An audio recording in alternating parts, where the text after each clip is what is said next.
قال قال رسول اللہ یقول اللہ یا آدم ویقول لبیک وصدیک والخیر فی یدیک قال یقول اخرج بعث النار قال وما بعث النار قال من كل 1999 قال فذاك حين يشيب الصغير وتضع كل ذات حمل حملها وترى الناس سكارى وما هم بسكارى ولكن عذاب الله شديد قال فأنشأ المسلمون يبكون فقال رسول الله قاربوا وسددوا فإنها لم تكن نبوة قط إلا كان بين يديها جاهلية قال فيؤخذ العدد من الجاهلية فإن تمت وإلا كملت من المنافقين قالوا يا رسول الله أينا ذلك الرجل فقال أبشروا فإن من ياجوج وماجوج ألفا ومنكم رجل ثم قال إنكم لما خليقتين ما كانت ما شيء قط إلا كسرتاه ياجوج وماجوج ومن هلك من بني آدم وبني إبليس والذي نفسي بيده إني لأطمع أن تكونوا ربع أهل الجنة فحمدنا الله وكبرنا ثم قال والذي نفسي بيده إني لأطمع أن تكونوا ثلث أهل الجنة فحمدنا الله وكبرنا ثم قال والذي نفسي بيده إني لأطمع أن تكونوا شطر أهل الجنة إن مثلكم في الأمم كمثل الشعرة البيضاء في جلد الثور الأسود او کر رقمت فی ذراع الحمار۔ یہ ایک لمبی روایت ہے، اسی مضمون کی ایک روایت پچھلے درس میں زیر بحث آ چکی ہے، لیکن اس میں بڑی دلچسپ چیزیں ہیں۔ ابو سعید خدری رضی اللہ عنہ سے روایت ہے کہ رسول اللہ صلی اللہ علیہ وسلم نے فرمایا، اللہ تعالیٰ کہے گا اے آدم، وہ عرض کریں گے میں حاضر ہوں، یعنی ہمارے ابو الآباء آدم سے کہا جائے گا اے آدم، وہ عرض کریں گے میں حاضر ہوں، پروردگار تیری فرما برداری کے لیے ہر وقت حاضر ہوں، حقیقت یہ ہے کہ تمام بھلائی تیرے ہی ہاتھ میں ہے۔ ظاہر ہے کہ پروردگار عالم کی بارگاہ میں آواز دی جائے، عرش سے آواز دی جائے، محشر کے میدان میں آواز دی جائے، جب خدا کی وہ عظیم عدالت لگے گی اس موقع پر پکارا جائے تو ایک بندہ عاجز کو اسی طرح لبیک کہنا چاہیے۔ بڑے خوبصورت الفاظ میں وہ یہ کہیں گے، عربی زبان میں یہ کسی بارگاہ میں کھڑے ہو کر بولے جانے والے الفاظ ہیں، یہ لبیک، صادق، اس طرح کے الفاظ، تو انہی کو وہ استعمال کریں گے۔ فرمایا اللہ کہے گا دوزخ کے لوگوں کو نکال لو، یعنی اس وقت جو جم غفیر ہے جس کا فیصلہ ہو گیا تو اب ان میں دوزخ کے لوگوں کو الگ کر لیں، آپ ہی کی اولاد ہے۔ وہ عرض کریں گے دوزخ کے کتنے لوگ ہیں پروردگار؟ ارشاد ہوگا ہر 1000 میں سے 999۔ قرآن مجید میں بھی یہی ہے نا کہ ہم نے زیادہ لوگوں کو جہنمی کے لیے پیدا کیا ہے، تو وہ بھی نتیجے کا بیان ہے کہ اصل میں تخلیق کا مقصد تو یہ نہیں تھا، پیش نظر تو یہ تھا کہ لوگ جنت کے سزاوار ہوں، جنت کو آباد کریں، نفوس زکیہ کی حیثیت سے جنت میں جائیں، لیکن زیادہ لوگوں نے بدقسمتی سے ابلیس کی پیروی کی اور اسی کے مستحق ہوئے۔ ارشاد ہوگا ہر 1000 میں سے 999۔ نبی صلی اللہ علیہ وسلم نے فرمایا یہ وہی وقت ہوگا، یعنی یہ ابتدائی فیصلے کا وقت ہے، یہ وہی وقت ہوگا کہ بچے بوڑھے ہو جائیں گے اور ہر حمل والی اپنا حمل ڈال دے گی اور تم لوگوں کو مدہوش دیکھو گے حالانکہ وہ مدہوش نہیں ہوں گے۔ یہ قرآن کا حوالہ دیا۔ قرآن مجید میں یہ وقت کیا ہوگا، کیا صورت پیدا ہوگی، بالکل ابتدا میں یہ ارشاد فرمایا جائے گا، بلکہ اللہ کا عذاب ہی کچھ ایسا سخت ہوگا۔ ابو سعید خدری کہتے ہیں کہ آپ کی یہ بات سن کر سب مسلمان رونے لگے۔ ظاہر ہے کہ ہر ایک کے اوپر خوف طاری ہوگا کہ 1000 میں جب ایک ہی بچے گا جنت کے لیے تو پھر تو بڑا مشکل معاملہ ہو گیا، آسان نہیں ہے۔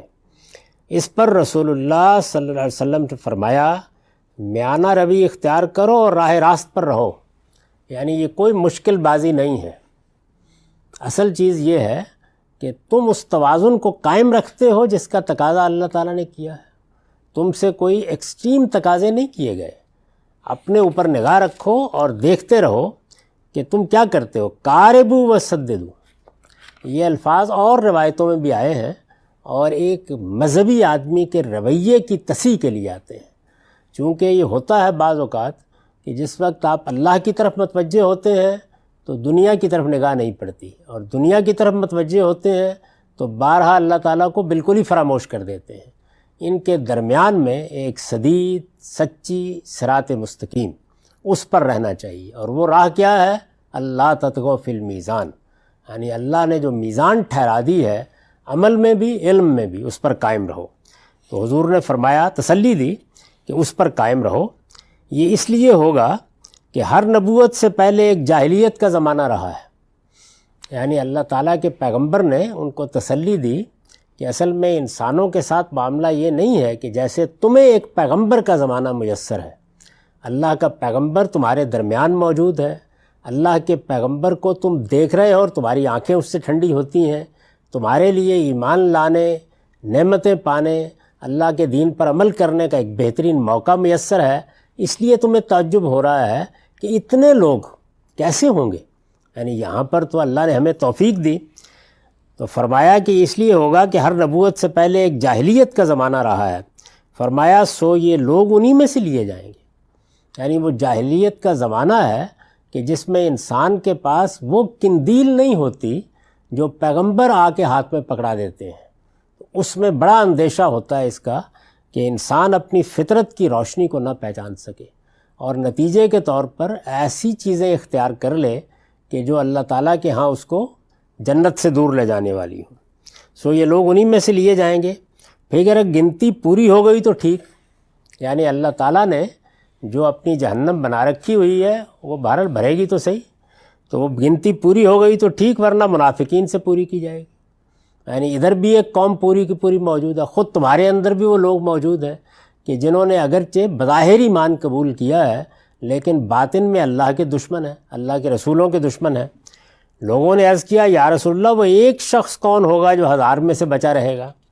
رسول اللہ صلی اللہ علیہ وسلم نے اس کے جواب میں فرمایا خوش ہو جاؤ، اس لیے کہ یاجوج و ماجوج میں سے 1000 دوزخ کے لوگ ہوں گے تو تم میں سے ایک ہوگا، یعنی وہی جن لوگوں کو پیغمبروں کی ہدایت ایک لمبے عرصے تک، جس کو آپ نے فرمایا نا کہ جاہلیت کا ایک زمانہ آ جاتا ہے، تو وہ یاجوج و ماجوج کے لیے، یافس کی اولاد کے لیے صدیوں پر محیط ہے، تم میں سے ایک ہوگا۔ پھر فرمایا تم 2 ایسی قوموں کے ساتھ ہوں گے کہ وہ جس کے ساتھ مل جائیں اس کی تعداد بڑھا دیتی ہیں، یعنی یاجوج ماجوج اور آدم و ابلیس کی اولاد میں سے ہلاک ہونے والے۔ یعنی ایک طرف تو یہ لوگ ہیں کہ جن کی طرف پیغمبر آئے، جنہوں نے پیغمبروں کی ہدایت کو براہ راست سنا، ایک لمبے عرصے تک جن کو یہ ہدایت میسر رہی، کتابیں ان کے پاس رہیں، ان کو اللہ تعالیٰ کا پیغام براہ راست پہنچا، ایک طرف وہ لوگ ہوں گے، اور دوسری جانب آدم و ابلیس کی اولاد میں سے ہلاک ہونے والے اور یاجوج ماجوج کے جو ایک لمبے عرصے سے نبوت سے محروم ہیں۔ اس ذات کی قسم جس کے ہاتھ میں میری جان ہے، مجھے امید ہے کہ تم جنت والوں میں چوتھائی ہوگے۔ یہ اب رسالت مآب صلی اللہ علیہ وسلم اس وقت کے مسلمانوں کی حالت دیکھ کر یا یہ توقع کر کے کہ میری دعوت پہنچ گئی، میرا پیغام پہنچ گیا، تو یہ امید کر رہے ہیں کہ 1/4 تو تم ضرور جنت میں چلے جاؤ گے، یعنی جو لوگ جنت میں جائیں گے ان کے 1/4۔ اس ذات کی قسم جس کے قبضے میں میری جان ہے، مجھے امید ہے کہ تم، ہم نے یہ سنا تو اللہ کا شکر ادا کیا اور تکبیر بلند کی۔ فرمایا اس ذات کی قسم جس کے قبضے میں میری جان ہے، مجھے امید ہے کہ تم جنت والوں میں 1/3 ہوگے۔ فرمایا کہ نہیں، میں تو اس سے بھی زیادہ توقع رکھتا ہوں۔ ہم نے پھر شکر ادا کیا اور اللہ اکبر کہا۔ نبی صلی اللہ علیہ وسلم نے پھر فرمایا اس ذات کی قسم جس کے قبضے میں میری جان ہے، مجھے امید ہے کہ تم جنت والوں میں آدھے ہوگے۔ یہ اس وقت کے لحاظ سے نہیں ہے، اس لیے کہ اس وقت تو تم امتوں میں ایسے ہو جیسے کالے بیل کی کھال میں ایک سفید بال یا وہ خط جو گدھے کے اگلے پاؤں میں ہوتا ہے۔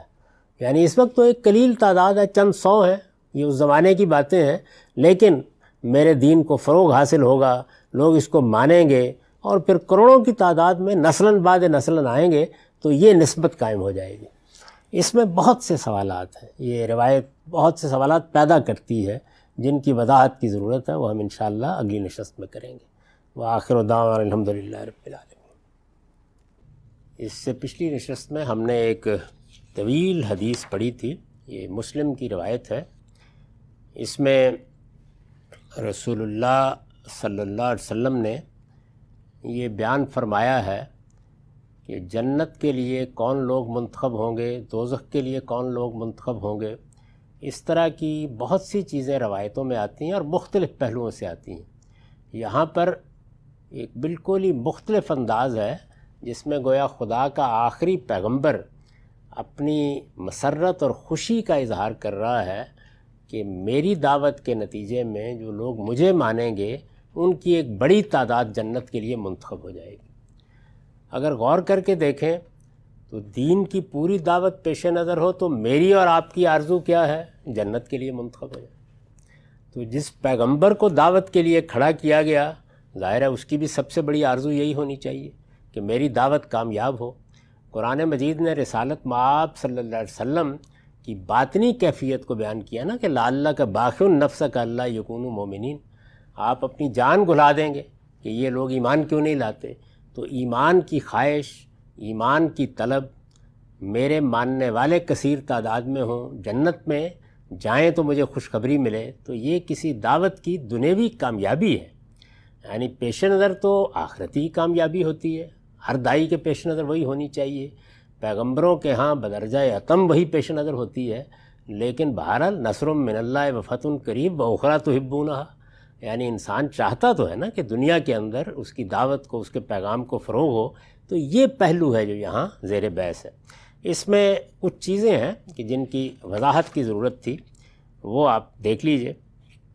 پہلی چیز تو یہ ہے کہ جب اللہ تعالیٰ پہلے مرحلے میں، یہ میں نے بیان کیا ہے کہ یہ دو مراحل ہیں، یہ حدیثوں سے بھی معلوم ہوتا ہے، قرآن مجید کے اشارات بھی یہی ہیں، دو مراحل ہیں۔ ایک مرحلہ وہ ہے جس میں استحقاق کی بنیاد پر فیصلہ ہو جائے گا۔ استحقاق کی بنیاد کا مطلب کیا؟ یعنی میرٹ پر کون لوگ ہیں کہ جو جنت کے لیے منتخب ہیں اور کون لوگ ہیں جہنم کے لیے منتخب ہیں۔ ابھی درگزر عذر سننے، بات کرنے کا کوئی موقع نہیں۔ پہلا فیصلہ ہے، یعنی جب حشر کا میدان گرم ہوگا تو اعمال نامے سامنے آ جائیں گے، اور اس میں قرآن مجید بھی یہی تصویر کھینچتا ہے کہ جو دائیں والے ہیں ان کے ہاتھ میں بھی ان کا نامہ اعمال پکڑا دیا جائے گا، جو بائیں والے ہیں ان کے ہاتھ میں بھی ان کا پکڑا دیا جائے گا۔ تو یہ پہلے مرحلے کا معاملہ ہے۔ اس میں سارے فیصلے کی بنیاد یہ ہے کہ جو کچھ بھی کسر و جبر ہونا تھا اس کے نتیجے میں اللہ تعالیٰ کا فیصلہ ان اصولوں کی بنیاد پر کیا ہے جو قرآن مجید میں بیان ہوئے کہ یہاں پہ ہم فیصلہ کر دیں گے۔ تو اس میں یہ بات زیر بحث آئی تھی کہ آدم سے کہا جائے گا کہ یہ تمہاری اولاد ہے، تو اب آپ کر لیں الگ، لوگوں کے ہاتھ میں نامہ اعمال تم نے پکڑا دیے ہیں۔ تو وہ تھوڑے سے سراسیمہ ہو کر یہ کہیں گے کہ پروردگار کتنے ہیں، یعنی دوزخ کے کتنے ہیں؟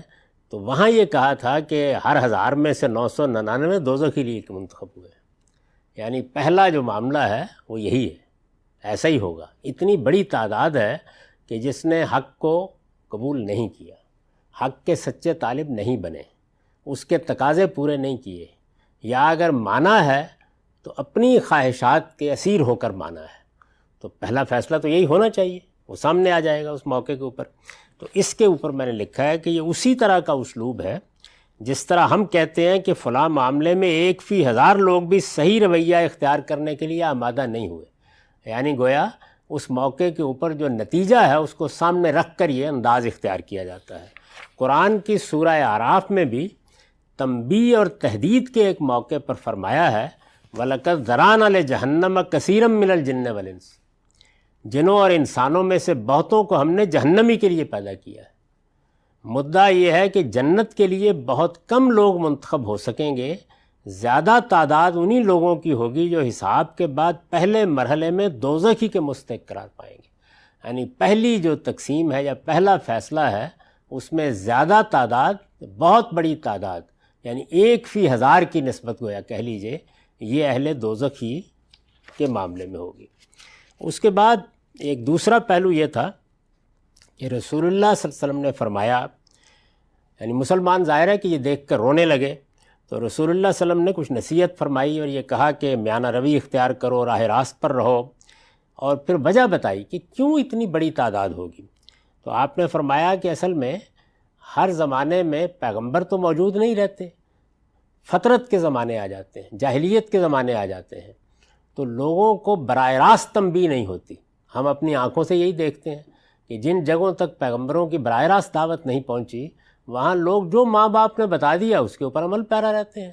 یعنی اگر شرک ہے تو شرک ہی چل رہا ہے، بدعت ہے تو بدعت ہی چل رہی ہے، دین سے انحراف ہے تو وہی ہے جس کو لوگوں نے اختیار کر رکھا ہوا ہے، اور اس میں استدلال یہ ہوتا ہے کہ ہمارے آباء یہی کرتے رہے ہیں۔ تو یہ جو صورت پیدا ہوتی ہے اس کی وجہ بتائی رسالت مآب صلی اللہ علیہ وسلم نے، تو اس پر میں نے لکھا ہے کہ یعنی ان لوگوں میں سے ہوں گے جو پیغمبروں کی ہدایت سے محروم رہے اور عقل و فطرت کی جو روشنی اللہ تعالیٰ نے عطا فرمائی تھی اس سے بھی کسب فیض نہیں کر سکے۔ ہونا یہ چاہیے تھا کہ اپنی طرف سے آگے بڑھتے، آپ نے جا کر نہیں جھنجھوڑا، دعوت نہیں پیش کی۔ یہاں پر یہ اصول واضح کر دوں میں کہ ایک ذمہ داری وہ ہے جو حق کے سچے دائیوں پر عائد ہوتی ہے۔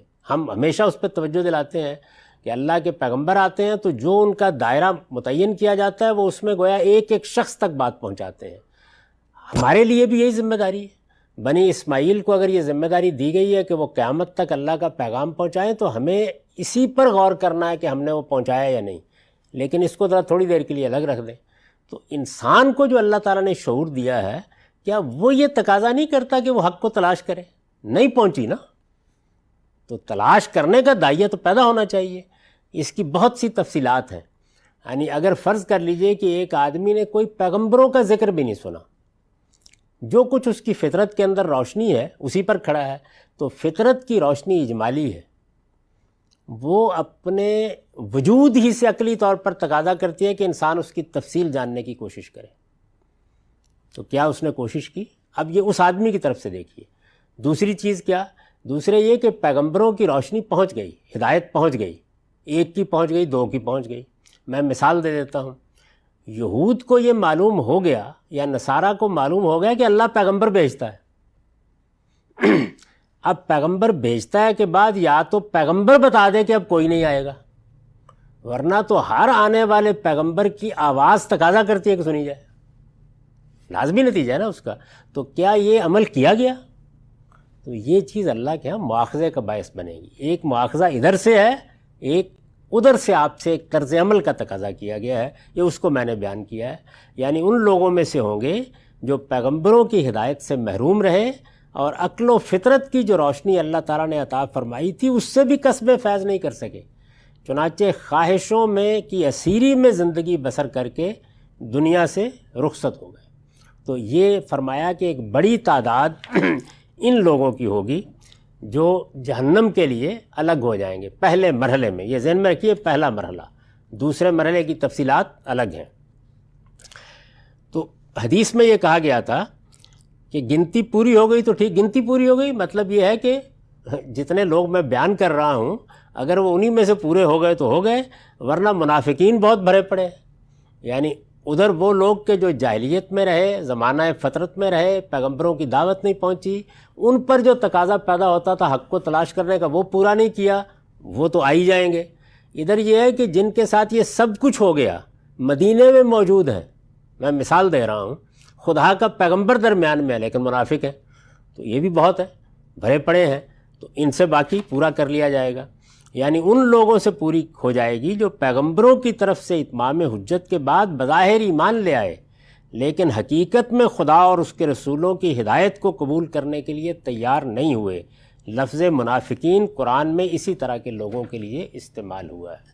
تو اس روایت میں یہ تین چیزیں ہیں جن کی میں نے وضاحت کی ہے، لیکن یہ چونکہ ایک بڑی لمبی روایت ہے تو ابھی اس میں کچھ اور چیزیں بھی ہیں جن کو دیکھنا چاہیے۔ پھر میں عرض کر دوں کہ اس میں بہت اہم حقیقت بھی بیان ہوئی ہے اور آگے کے کچھ نتائج بھی ہیں جو زیر بحث آئیں گے، ان کو ہم اگلی نشست میں دیکھیں گے۔ وآخر دعوانا الحمدللہ رب العالمین۔ بسم اللہ الرحمن الرحیم۔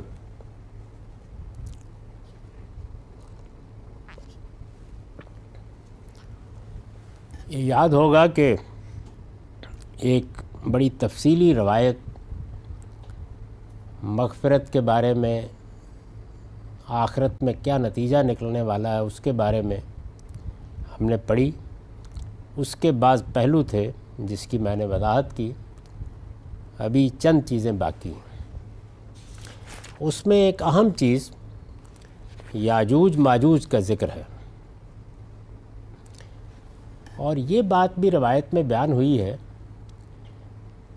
کہ یہ لوگ ہیں جو زیادہ تر خدا کی ہدایت سے محروم بھی رہیں گے، انحرافات بھی اختیار کریں گے، پیغمبروں کی دعوت کو بھی قبول نہیں کریں گے، کیونکہ رسول اللہ صلی اللہ علیہ وسلم یہ خبر دے رہے ہیں، اور میں اس کی طرف کئی بار توجہ دلا رہا ہوں کہ اس طرح کے اخبار رسالت مآب صلی اللہ علیہ وسلم بالعموم اپنے ان رویا کی بنیاد پر دیتے تھے جو آپ کو دکھائے جاتے۔ اس کی بڑی تفصیلات روایتوں میں ہے، یعنی اس میں گویا بعض حقائق عالم رویا میں کھول دیے جاتے تھے تاکہ آپ خود بھی ان کو دیکھیں، اس سے آپ کے ایمان و ایذان میں بھی غیر معمولی اضافہ ہوتا، اور پھر جب لوگوں کو بتائے جاتے تو گویا ایک پیغمبر کی شہادت سامنے آ جاتی۔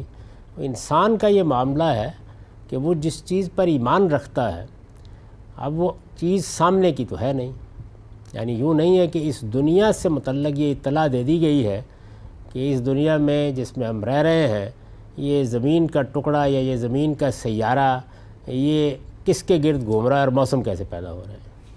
ایک ایسی اطلاع دی جا رہی ہے کہ ابھی ہمارے سامنے نہیں ہے۔ تو جب اس طرح کی کسی چیز کے بارے میں آپ کے سامنے کوئی تصویر آتی ہے تو ایک فطری چیز پیدا ہوتی ہے کہ انسان اس کی تفصیلات کو جاننا چاہتا ہے، یعنی معلوم کرنا چاہتا ہے کہ وہ تصویر کتنی مکمل ہو سکتی ہے، اس کے کیا کیا پہلو ہو سکتے ہیں۔ تو اللہ کے پیغمبر کو بعض اوقات رویا میں ایسے حقائق دکھا دیے جاتے جیسے آپ بیان کرتے ہیں، اور پھر اس طریقے سے وہ روایات میں منتقل ہونا شروع ہو گئے۔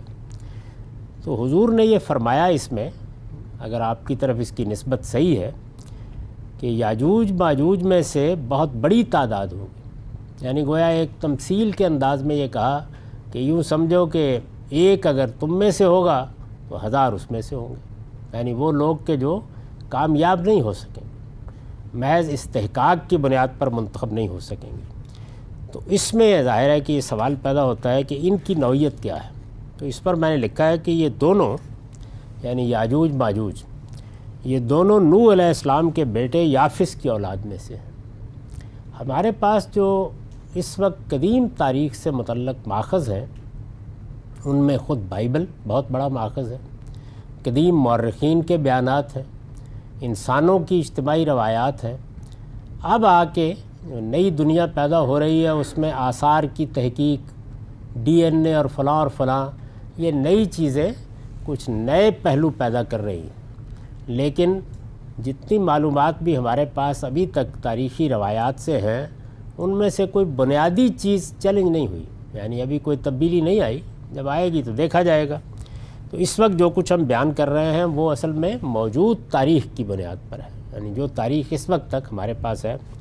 یہ دونوں نوح علیہ السلام کے بیٹے یافس کی اولاد میں سے ہیں جو ایشیا کے شمالی علاقوں میں آباد ہوئی، یعنی جس وقت طوفان کے بعد ان کے بیٹوں کی اولاد پھیلنا شروع ہوئی تو حام کی نسلوں نے زیادہ تر افریقہ کو آباد کیا، اور سامی لوگوں نے مشرق وسطیٰ کو اپنا وطن بنایا، بلکہ اب جدید تحقیقات سے معلوم ہوتا ہے کہ یہیں سے یہ ترکی کے راستے سے یورپ میں بھی داخل ہوئے، اور انہی میں یافس کی اولاد جو تیسرے بیٹے ہیں یہ شمالی علاقوں میں چلی گئی، یعنی جن کو آپ وسط ایشیا کے علاقے کہتے ہیں۔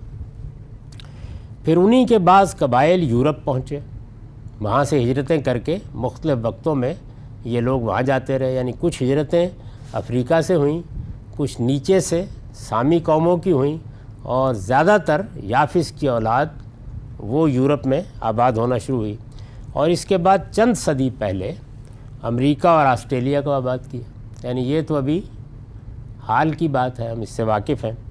ان میں سے ایک بڑی تعداد نے اگرچہ مسیح علیہ السلام کو مانا ہے، بظاہر تو یہ کہا جا سکتا ہے کہ کیتھولک ہی صرف 2.5 ارب کے قریب ہے، بہت بڑی تعداد ہے۔ دنیا کے اندر سب سے زیادہ اگر کوئی مذہب تعداد کے اعتبار سے ہے تو وہ مسیحیت ہے۔ تو اتنی بڑی تعداد نے اللہ کے ایک بڑے جلیل القدر پیغمبر مسیح علیہ السلام کو مانا ہے، لیکن خدا کے پیغمبر کی حیثیت سے نہیں مانا، یعنی جس حیثیت سے وہ آئے تھے وہ تو اس لیے آئے تھے نا کہ خدا کا پیغام پہنچائیں۔ پیغمبر کو ماننا کسی جلیل القدر ہستی کے عظیم ہونے کا اعتراف نہیں ہے، ہمارے ہاں بھی بہت بڑی بحث، فضائل کی بحث شروع ہو جاتی ہے۔ اصل میں تو یہ ماننا ہے کہ یہ خدا کا پیغام لے کے آئے ہیں، تو پیغام کیا ہے اس سے کوئی دلچسپی نہیں، مانا ہے لیکن خدا کے پیغمبر کی حیثیت سے نہیں بلکہ اس کے بیٹے اور جسدی ظہور کی حیثیت سے مانا ہے۔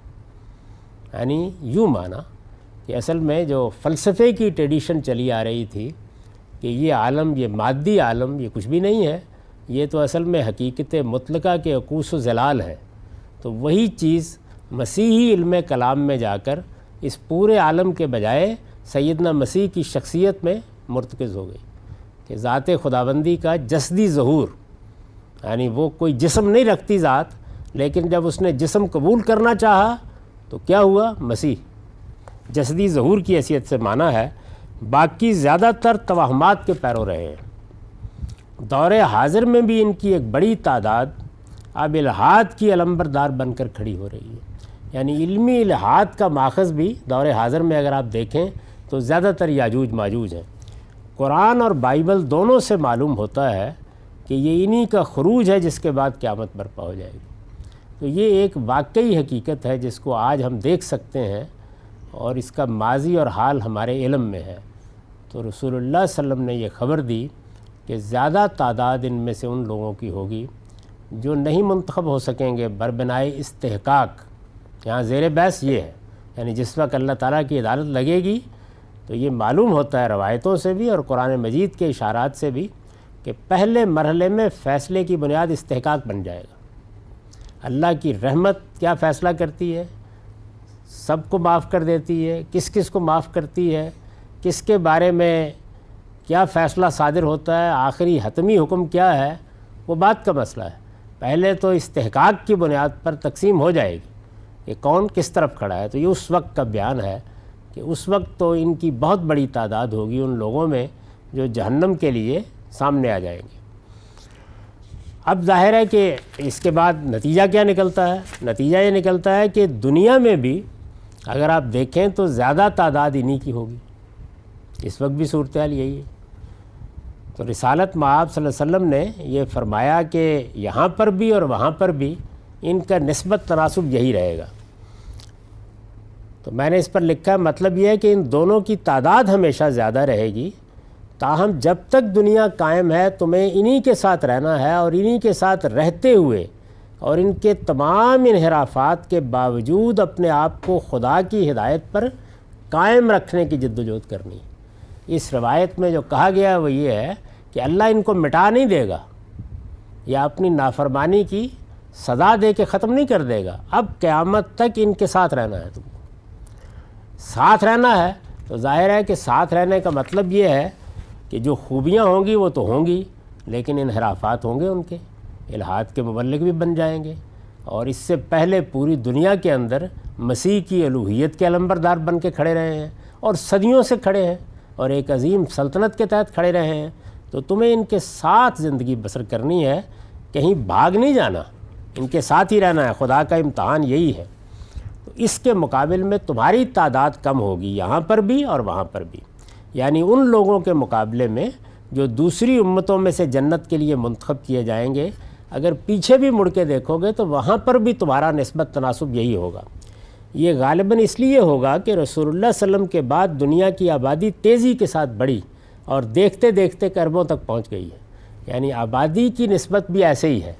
اس سے ماضی میں اگر دیکھیں تو پہلے پیغمبروں کے ہاں خاص طور پر جو مختلف قوموں میں آئے تو بہت قرآن مجید نے ذکر کیا ہے کہ حضرت یونس اس بستی کی طرف بھیجے الی 100,000 و یزیدون، یہ 1,00,000 سے زیادہ تھی۔ اب ہمارے ہاں بعض بڑے شہروں کے چھوٹے سے محلے میں بھی 2-2.5 لاکھ لوگ آباد ہوتے ہیں، تو زمین آسمان کا فرق پڑ گیا۔ تو اس موقع کے اوپر حضور نے یہ کہا کہ اس وقت تم تعداد میں بہت کم ہو۔ روایتوں سے معلوم ہوتا ہے کہ نبی صلی اللہ علیہ وسلم پر آپ کے حین حیات ایمان لانے والے 1,00,000 سے کچھ ہی زیادہ تھے۔ یہ جو تشبیہ دی آپ نے کہ جیسے ایک بیل ہے، سفید رنگ کا بیل، اور اس میں ایک کالا بال ہے، تو یہ گویا بتایا کہ اس وقت کی صورتحال یہی ہے، لیکن بتدریج یہ تعداد نسبت تناسب بڑھتی چلی جائے گی، اور پھر آخری نتیجہ بتا دیا کہ قیامت میں بھی پہلے انتخاب میں یہ صورتحال پیدا ہوگی۔ وآخر دعوانا الحمدللہ رب العالمین۔